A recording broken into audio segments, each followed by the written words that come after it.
Hello guys, আজকে আমরা আপনাদেরকে নিয়ে এসেছি পাবনা জেলার বেড়া উপজেলার বলন্দ চরে। এখানে যে গরুটা আপনারা দেখতে পাচ্ছেন এটার নাম হচ্ছে সিলভা। এটা এবার কুরবানি ঈদের জন্য প্রস্তুত করা হয়েছে।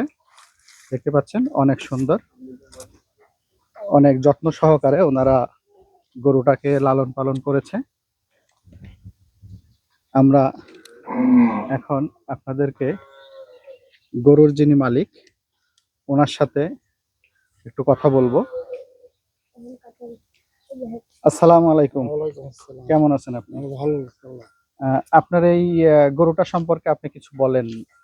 আমার দেশের গরু, আমার গাড়ি বাছুর, আমার বাড়ির গাড়ি বাছুর। এটা গরুটা এবারে ঈদে বিক্রি করার জন্য প্রস্তুত আমার করছেন। ভাষা আছে, এদের বাচ্চা আলায় এদের। আপনার গরুর কি দাম দর ঠিক করছেন যে কত না না দামে না, বিক্রি কিছু করবেন? না, এখনো কিছু না। ব্যাপারী ট্যাপারী এখনো দেখান না নাই। না না। তবে কেমন দাম হলে গরুটা ছেড়ে দিবেন যদি দর্শকদের উদ্দেশ্যে একটু বলতেন তাহলে হয়তো যদি কারো পছন্দ হতো তাহলে এরকম আপনি এখান লাখ থেকে দুই নিতে টাকা পারতেন। আছে। লাখ 2 টাকা হলে ছেড়ে দেবেন। আপনারা শুনতে পেলেন যে লাখ 2 টাকা হলে সিলভা নামের যে গরুটা এই গরুটা বিক্রি করা হবে। ধন্যবাদ।